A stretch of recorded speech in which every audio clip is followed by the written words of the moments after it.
এই কোরআন কাদের জন্য নাজিল করেছেন? অনেকেই জানে না। আল্লাহ রাব্বুল আলামিন এই কোরআন নাজিল করেছেন জিন এবং ইনসান, মানুষের জন্য। হুদাল্লিন নাস, গোটা পৃথিবীর প্রত্যেকটি মানুষের জন্য এই কোরআন হচ্ছে হেদায়াত। এখন মানুষের মধ্যে শুধুমাত্র মুসলমান, প্রত্যেকটি ধর্মের মানুষ হুদাল্লিন নাসের মধ্যে, বাংলাদেশ থেকে শুরু করে ইন্ডিয়া, পাকিস্তান, একেবারে আমেরিকা পর্যন্ত পৃথিবীতে যত দেশ আছে, যত মানুষ আছে, যত নারী আছে, সকলের জন্য আল্লাহর এই কোরআন। সুবহানাল্লাহ। আল্লাহ পাক বলছেন হুদাল্লিন নাস, একমাত্র হেদায়াতের পথ দেখাই হচ্ছে কোরআন।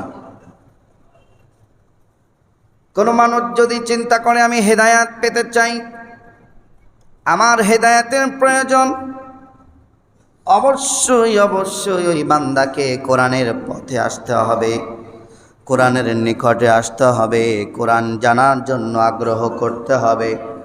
কেউ যদি কোরআনের কাছে আসে, আল্লাহ বলেন হুদাল্লিল মুত্তাকিন, যারা মুত্তাকি হবে এই মুত্তাকিদের জন্য এই কোরআনটা পথ প্রদর্শক হয়ে যাবে। আজকে আমাদের ছেলে মেয়েদেরকে আমরা সব শিক্ষা দিই, কিন্তু কোরআন শিক্ষা দিই না, ঠিক কিনা বলেন? আগে দেখতাম ফজরের পরে ছেলে মেয়েরা চলে যেত মক্তবে, আর এখন ফজরের পরে বাবা মা পাঠিয়ে দেয় কোচিং সেন্টারে, ঠিক কিনা বলেন? তাহলে ছোট্ট ছেলেটা সকালবেলায় কোরআন পড়বে, কোরআন না পড়ে চলে গেল কোচিংয়ে। বলেন তো দেখি, এই জোরটা যখন বড় হবে তখন তুই কোরআনের পক্ষের মানুষ হবে না কোরআনের বিপক্ষের মানুষ হবে? কথা বলেন। যে বান্দা সকাল থেকেই, জীবনের শুরু থেকেই কোরআনের রাস্তায় যায় নাই, মক্তবে না যাইয়া কোচিংয়ে গিয়েছে, ওই মানুষটা, ওই ছোট্ট ছেলেটা যখন বড় হয় তখন আর কোরআন ভালো লাগে না, ইসলাম ভালো লাগে না, মসজিদ ভালো লাগে না, রাসূল ভালো লাগে না। এর জন্য ঐশীর মতন ওই সমস্ত সন্তানগুলো জন্মায় না। কথা বলেন ঠিক কিনা? যেই ঐশী নিজের মা বাবাকে হত্যা করেছিল, প্রশাসন, পুলিশ বাহিনী মানুষের জানমালের রক্ষা করে, হেফাজত করে, দেখাশোনা করে, কিন্তু তার নিজের ঘরের মেয়েটাকেই লেখাপড়া করায়া ভালো মানুষের মতন মানুষ বানাইতে পারে নাই। এজন্য ছেলে মেয়েদেরকে অন্ততপক্ষে সকালবেলায় কোরআন শিক্ষার ব্যবস্থা করেন। যেহেতু আল্লাহ বললেন কোরআন হলো হেদায়াত, কোরআনের হেদায়াত যদি না যায়, নিজে নিজে হেদায়াত দেবেন, কোনোদিন কাজ হবে না। এর জন্য অনেক পিতামাতা বলে, হুজুর সন্তানদেরকে এত বলি নামাজ পড়ো, এত বলি রোজা রাখো, আমাদের কথাই শোনে না। শুনবেই তো না। ছোট্টবেলায় মক্তবে পাঠাও নাই, ছোট্টবেলায় পাঠিয়েছো কোচিং সেন্টারে। কথা বলেন ঠিক কিনা? ছোট্টবেলায় কোচিংয়ে পাঠিয়েছেন, এখন বড় হয়েছে, আপনার সন্তান আপনার কথা শুনবে, ভাবলেন কি করে? আমার মুসলমান ভাইয়ের, এই জন্য হেদায়েতের পথ হচ্ছে কোরআন। হেদায়েত পাওয়ার জন্য কোনো মানুষ যদি কোরআনের নিকটে আসে 100% হেদায়েত হবে।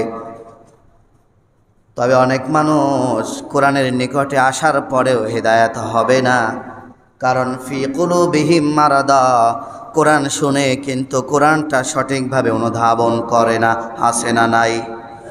শুধু কোরআন শুনে যায়, শুনে মজা লাগে তাই শুনে, কিন্তু কোরআন যে মানতে হবে এইটার বেলার নাই। বলে, হুজুর কি মধুর কণ্ঠে কোরআন শুনতেই তো ভালো লাগে, কোরআন শুনতেই তো ভালো লাগে। কোরআন তো শুনতে ভালো লাগবে, মধুর কণ্ঠের কোরআন। রাসূল যখন কোরআন পড়তো, আবু জেহেলরা দিনের বেলা বাধা দিত, আর রাত্রেবেলায় নবীজির বাড়ির পিছনে দাঁড়ায়া দাঁড়ায়া নবীর কণ্ঠে কোরআন তেলাওয়াত শুনতো। সুবহানাল্লাহ।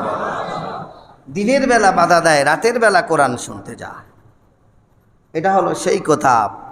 দিনের বেলা বাধা দিতে পারো, কিন্তু রাত্রেবেলায় শোয়ার সময় কানের নিচে কোরআন তেলাওয়াত না শুনলে ঘুম হয় না, এমন মানুষ আছে না নাই?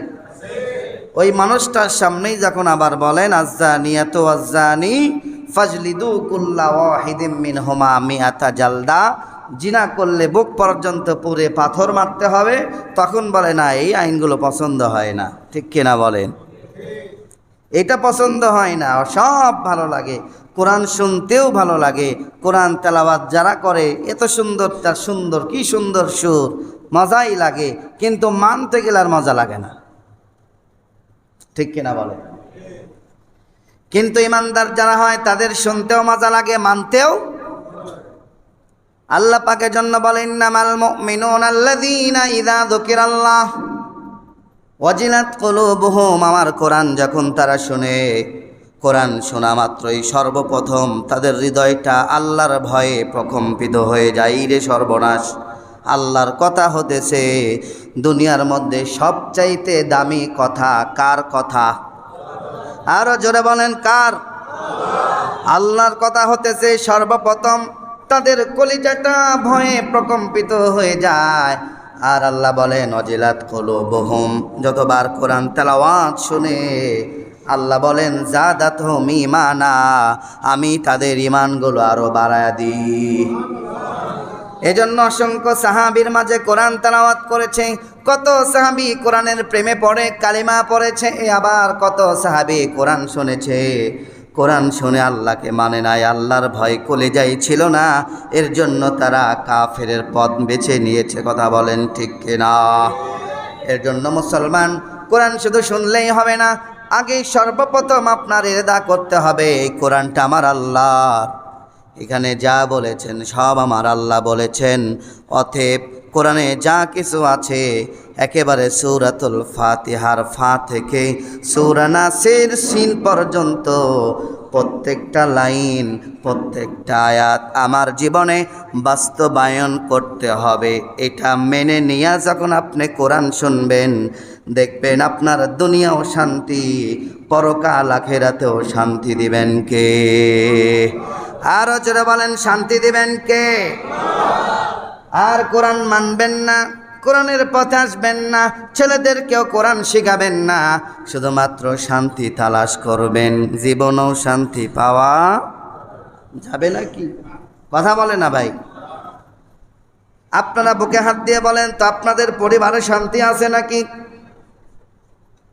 কথা বলেন, শান্তি আছে? পরিবারের মধ্যে কি শান্তি আছে? খুব কম পরিবারে আছে যে পরিবারের মধ্যে শান্তি আছে। ঠিক কিনা কন? অধিকাংশ পরিবারে অশান্তি। অশান্তি, স্বামী ইনকাম করে মাসে 50,000, নারীর চাহিদা হলো 1 লক্ষ টাকা। পাশের বাড়ির ভাবি একটা নতুন শাড়ি কিনছে, আরে কি লাল টকটকা। এবার স্বামী আসছে সারাদিন পরে অফিস থেকে, ডাক দিয়ে বলতেছে ওগো, ওই যে আমার অমুক ভাবি এত সুন্দর শাড়ি কিনছে, লাল টকটকা, আমার না খুব মনে চায়। কত দাম? খুব বেশি দাম না, মাত্র 45,000 টাকা। স্বামী বেচারা কপালে হাত দেয়, বেতন পায় 50, তোর শাড়ির দামই 45, তাহলে বাসা ভাড়া দিব কি, আর ছেলে মেয়েদেরকে লেখাপড়া করাবো কেমনে?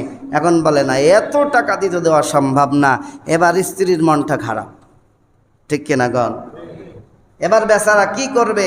একই সঙ্গে থাকতে হয়, স্ত্রী আবদার করছে, না দিলে কেমনে হয়, আওলাদ মাওলাদ করে কর্জে হাসনা করে, উপায় তো পাই না পাইলে টেবিলের নিচ দিয়া কিছু মালপাতি কামাই কইরা লে একটা সুন্দর লাল টকটকা শাড়ি দেয়। ঠিক কিনা কর?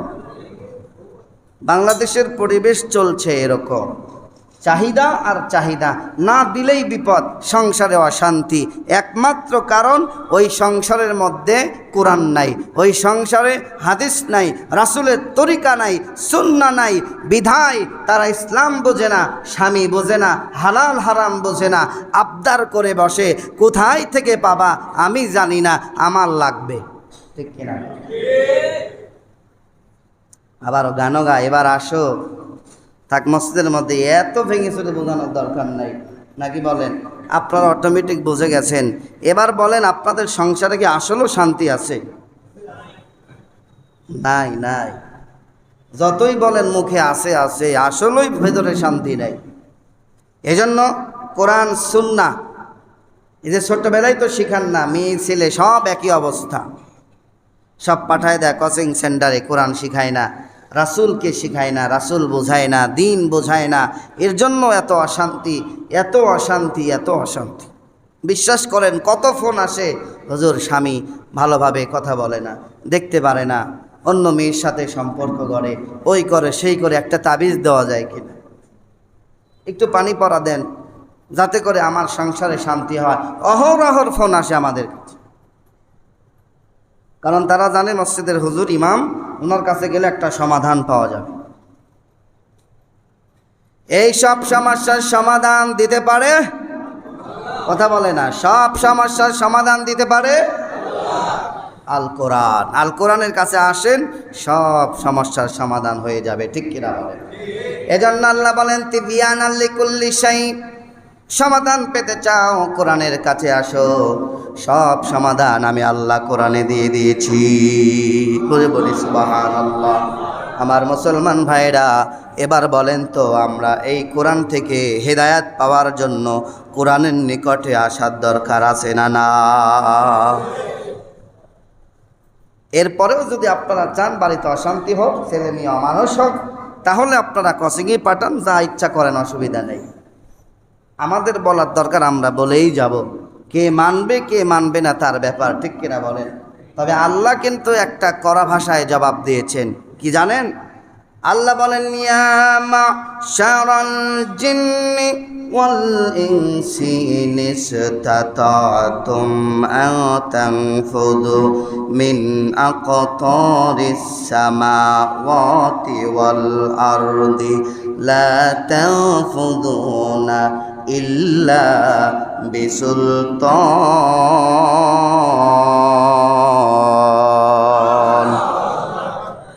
আল্লাহ রাব্বুল আলামিন কড়া ভাষায় জবাব দিয়েছে, আমার জমিনে থাকতে গেলে আমার হুকুম মানতেই হবে। আমার হুকুম মানবি না, আমার নিয়ম মানবি না, আমার জমি থেকে বের হয়ে যা। কার ভাষা? কথা বলেন। আল্লাহ পাকের স্পষ্ট ভাষা। এই জমিনটা কার? আসমান জমিন কার? সব কিছু যদি আল্লাহর হয়, আল্লাহর হুকুম মানবি না, আল্লাহর জমিনে থাকা যাবে না। আল্লাহর ভাষা। অতএব কোথায় যাইবা যেখানে গেলে আমার আল্লাহর বিধান মানতে হয় না, যেখানে গেলে এত নিয়ম নীতি নাই, যেখানে গেলে শরীয়তের দরকার নাই, এমন কোন দেশ, এমন কোন পৃথিবী যদি থাকে, সেখানে চলে যা। আর আমার জমিনে থাকলে, আমার আন্ডারে থাকলে, আমার হুকুমকেই তোর মানতে হবে। বলি সুবহানাল্লাহ। আল্লাহ পাক ধমক দিয়ে বলেছে। এরপরে আমরা আল্লাহর হুকুম মানি না, আল্লাহর জমিনেই থাকি, আল্লাহর আসমান জমিনেই আছি, ঠিক কিনা বলেন? রিজিকও আল্লাহ দেন। কে দেন রিজিক? আল্লাহ পাক বলেন মা মিন দাব্বাতিন ফিল আরদি ইল্লা আলাল্লাহি রিজকুহা। আল্লাহু আকবার। আল্লাহ বলছেন, আহারে শুধু মানুষ কেন, তাম পৃথিবী, আসমান জমিন, এক আসমান জমিন নয়, 7 আসমান জমিনে যত প্রাণীকুল আছে, সব জায়গার রিজিকের মালিক হচ্ছে আমি আল্লাহ। আল্লাহর রিজিক খাও, আল্লাহর হায়াত নিয়ে চলো, আল্লাহর চোখ দিয়া দেখো, সব কিছু আল্লাহরটাই নিয়ে মানো, আল্লাহর সাহায্যে চলো। শুধুমাত্র আল্লাহর নিয়মগুলো মানতে চাও না। এবার মনে রেখো, কিয়ামতের ময়দানে আল্লাহর নবী, বিশ্ব নবী মুহাম্মদুর রাসূলুল্লাহ সাল্লাল্লাহু আলাইহি ওয়াসাল্লাম আল্লাহর আদালতে এবার মামলা দায়ের করবে। কে মামলা দায়ের করবে? কার কাছে?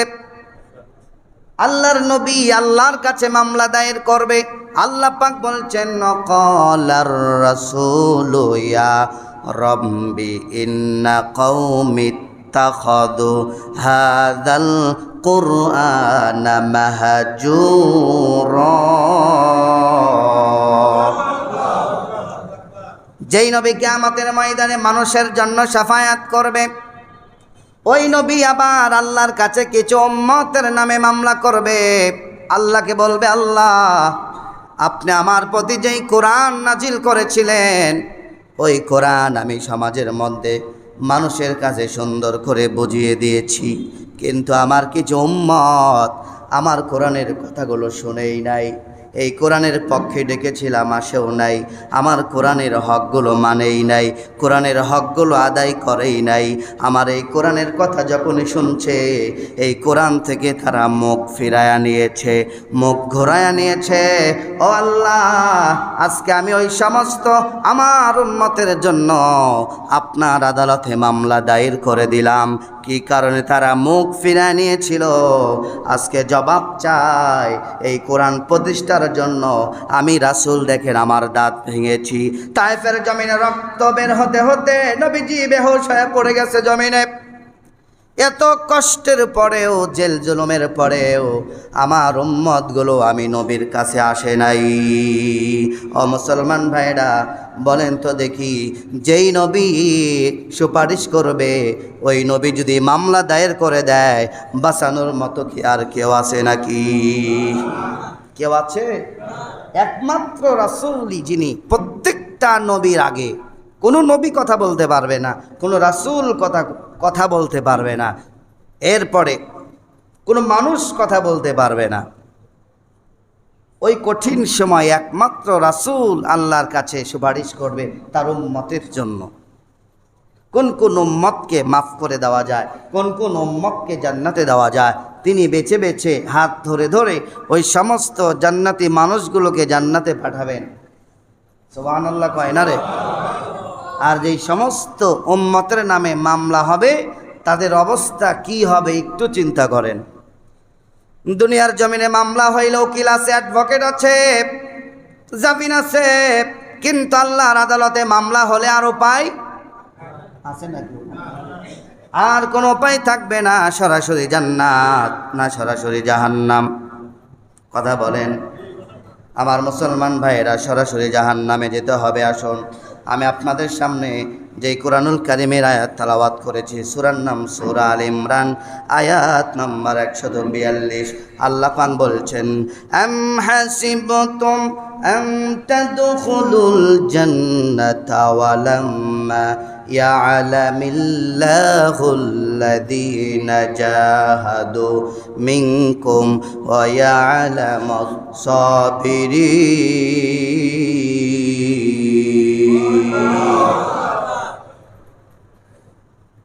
এবার যারা চিন্তা করতেছেন নামাজ পড়ি তো জান্নাতে তো যাবই, রোজা তো রাখি জান্নাতে তো যাবই, দান তো করি জান্নাতে তো যাবই, মসজিদ বানায়া দিছি জান্নাতে তো যাবই, ভালো কাজ করি জান্নাতে তো যাবই, মানুষ খাওয়াই জান্নাতে তো যাবই। এবার আল্লাহর ভাষা, আল্লাহ কি বলেন? তোমরা যারা চিন্তা করেছো আল্লাহ তোমাদেরকে এমনিতেই জান্নাতে দিবে, যারা এই চিন্তা করে রেখেছ, আল্লাহ বলছেন এমনি এমনি তোমাদেরকে আমি জান্নাত দেব না। আমি আল্লাহ দেখব কারা আমি আল্লাহ রব্বুল আলামিনের পথে প্রাণ জান দিয়া জিহাদ করেছে। আমি আল্লাহর জন্য কতটুকু কাজ করেছে আমি আল্লাহ পরীক্ষা করব। আমার দিনের পথ থেকে বিপদে পড়েছে, মুসিবতে পড়েছে, কতটুকু ধৈর্য ধারণ করেছে, আমি এটা যাচাই বাছাই করে এরপরে তাদেরকে জান্নাতে দিব। বুঝেন নাই? বুঝে আমার কথা? অনেকে বোঝে না, একটু ভালো করে বোঝেন। যারা মনে করছেন এমনি তেমনি জান্নাতে তো যাবই, আমরা নামাজ পড়েইছি জান্নাতে তো যাবই, কিন্তু আল্লাহ বলছেন তোমরা যারা মনে করেছো জান্নাত তোমরা পাবেই, তো এটা বললেই তো তোমাদেরকে জান্নাত দেওয়া হবে না। আল্লাহ বলতেছেন জান্নাতে আমি দিব ঠিকই, কিন্তু তার আগে যাচাই বাছাই করে জান্নাতে দিব। সুবহানাল্লাহ বলে। আল্লাহ যাচাই করবেন, বাছাই করবেন কারা আমার দিনের পথে অবিচল ছিল, জিহাদের জন্য আপ্রাণ চেষ্টা করেছে, জিহাদের ময়দানে চলে গেছে, পিছন দিকে তাকায় নাই, বাড়ির টেনশন করে নাই, ঘরের টেনশন করে নাই, ব্যবসার টেনশন করে নাই, ছেলে মেয়ের টেনশন করে নাই। আমি আল্লাহর জন্য আপ্রাণ চেষ্টা করেছে, আমি দেখব তাদের মনের খুলুসিয়াত, তারা কতটুকু আমি আল্লাহর জন্য কাজ করেছে। যদি আমি আল্লাহর জন্য 100% কাজ করে থাকে, তাদেরকে যদি জান্নাতে দেওয়ার মতো হয়, আমি যাচাই বাছাই করে জান্নাতে দিব। বলি সুবহানাল্লাহ। এ মুসলমান, একটা উদাহরণ দিই। আপনারা অনেকেই বাজারে যান, মাছ কিনবেন। মাছ কিনতে যখন যান, তখন নিজে হাত দিয়ে দেখেন মাছগুলো নরম না শক্ত, ঠিক কিনা? কথা বলেন না কেন? যাচাই বাছাই করেন মাছগুলো শক্ত না নরম, ভালো না খারাপ, ছোট নেব না বড় বড় বেছে বেছে দাও। আর মনে করলেন কি করে আল্লাহ এত সহজে জান্নাতে দিবে? আল্লাহ রাব্বুল আলামিন তোমাদেরকে টিপে টিপে না দেখে জান্নাতে দিবে না। কথা বলেন ঠিক কিনা? আল্লাহ জান্নাতে দিবেই, কিন্তু এই যে বাজারে গিয়ে যেমন করে বাঁচেন আপনারা, এরকম করে আল্লাহ বাঁচবে যে শুধুমাত্র 2 রাকাত নামাজ পড়ে মারছিলি দৌড় আর আশা করে রাখছে জান্নাতের বড় জায়গা পাবি, এত সহজ নয়। আল্লাহ বলছেন যাচাই হবে, বাছাই হবে, জান্নাতে দেওয়ার মতন উপযুক্ত কারা, তাদেরকেই আমি জান্নাতে দেব। সুবহানাল্লাহ বলার দরকার নাই। একেবারে বাড়ির যায় 2 জন স্বামী স্ত্রী একসাথে বলবেন সুবহানাল্লাহ। যে হুজুর মসজিদে বলছে একা একা সোয়াব নেব কেন, বাড়িতে একসঙ্গে যায় সোয়াব নাকি? নাকি আপনারা রোজা রাখছেন? এটা জোরে কন সুবহানাল্লাহ। আরে মিয়া, সুবহানাল্লাহ বললেও নেকি হয়। কেমন নেকি? আসমান জমিনের ফাঁকা জায়গা নাকি আল্লাহ নেকি দিয়া ভরে দেয়। ও, নেকির কথা বলছে আর আওয়াজ বেড়ে গেছে। আমরা তো বাঙালি ভাই, যেখানেই বেশি সেখানেই আমরা, ঠিক কিনা বলেন? যাক, অসুবিধা নাই, বেশি বেশি বলবেন সুবহানাল্লাহ, আলহামদুলিল্লাহ, আল্লাহ আরো বাড়ায়া দিবে ইনশাআল্লাহ। আমার মুসলমান ভাইরা, একটা সাহাবীর উদাহরণ দিই। নবীজির চাচা নাম হলো হযরতে হানজালা। বিবাহ করেছেন বাসর রাত, ভোরবেলায় ফরজ গোসল, লুঙ্গি গামছা নিয়ে গোসলে যাবে। এই মুহূর্তে শুনতেছে কতিলা মোহাম্মদ। আমার দেশের মুসলমানরা নবীজিকে গালি দেয়, নবীজিকে টেররিস্ট বলে, নবীজিকে সন্ত্রাসী বলে। এই মুসলমানদের কলিজায় কোনো অনুভূতি জাগে না, ঠিক কিনা কোন? বরঞ্চ আমরা দেখেছি রাসূলের পক্ষে যারা কথা বলেছে তাদেরকে গুলি করে দুনিয়ার থেকে বিদায় করে দিয়েছে। কথা বলেন ঠিক কিনা? আর যারা রাসূলকে গালি দিল তাদেরকে সেভ করেছে, আর রাসূলের পক্ষের মানুষকে গুলি করে মারা হয়েছে। হযরতে হানজালা গোসল ফরজ, একটু বুঝেন। কতিলা মোহাম্মদ মানে কি? নবীজিকে হত্যা করা হয়েছে। নবীজি আর দুনিয়ায় বেঁচে নাই, শহীদ হয়ে গিয়েছে, নবীজি দুনিয়ার থেকে বিদায় হয়েছে। হযরতে হানজালা ফরজ গোসল, এই মুহূর্তে যখন শুনে নবীজি আর দুনিয়ায় বেঁচে নাই, কলিজার মধ্যে ছ্যাট করে উঠেছে। নবীজি দুনিয়ায় নাই, আমি হানজালা দুনিয়ায় বেঁচে থেকে কি করব? স্ত্রীকে বলে, স্ত্রী তরবারি দাও, জাহাদের ময়দানে চলে যাস। স্ত্রী বলে, স্বামী গোসলটা করে যান। বলে, গোসলের সময় নাই, দৌড়ায় চলে গেছে জিহাদের ময়দানে, জিহাদ করতে করতে শহীদ হয়ে গেছে। আল্লাহু আকবার বল। সকালবেলায় নতুন স্ত্রী, হাতে মেহেদি এখনো আছে, রাসূলের সামনে হাজির। ইয়া রাসূলুল্লাহ, তুমি কে? বলে, আপনার চাচার স্ত্রী হলাম আমি, হানজালার স্ত্রী। এই দেখেন আমার হাতের মেহেদি এখনো শুকাই নাই। ও নবীজিকে যেন ভোরবেলায় বলছে কতিলা মোহাম্মদ, কতিলা মোহাম্মদ। এই কথা শুনে আমার স্বামী আর থাকতে পারলেন না, তরবারি নিয়া দৌড়ে জিহাদের ময়দানে গিয়া শহীদ হয়ে গিয়েছে। ওগো রাসূল, শুনতে পেরেছি শহীদদের নাকি গোসল করানো হয় না, কিন্তু ইয়া রাসূলুল্লাহ, গত রাত যেহেতু আমাদের বাসর রাত ছিল, আমার স্বামীর উপরে গোসল ফরজ ছিল। ও নবীজি, আপনার কাছে অনুরোধ করি আমার স্বামীটারে গোসল করায়া দাফনের ব্যবস্থা করে দেন। নবীজি চোখের পানি ছেড়ে দিয়েছেন। কত মহাব্বত নবীজিকে করে, কতটা ভালোবাসে। কুতিলা মুহাম্মদ শোনা মাত্রই নবীজির জন্য ঝাঁপায়া পড়েছে জিহাদের ময়দানে। নবীজি বললেন, সাহাবীরা দেখো তো আমার হানজালার লাশটা কোথায়, দেখো তো। কোথাও খুঁজে পাই না। নবীজির পেরেশান হয়ে গেল। এমত অবস্থায় হযরতে জিবরিল আমিন হাজির হয়ে গেছে। ইয়া রাসূলুল্লাহ, ইয়া হাবিবাল্লাহ, পেরেশান হবেন না, চিন্তা করবেন না। আপনার হানজালার উপরে আমার আল্লাহ এত খুশি হয়েছে, এত রাজি হয়েছে, দুনিয়ার কোনো পানি দ্বারা হানজালার গোসল হবে না। আল্লাহ রাব্বুল আলামিন আল্লাহর জান্নাতি পানি দ্বারা হযরতে হানজালার গোসল কমপ্লিট করে দিয়েছে।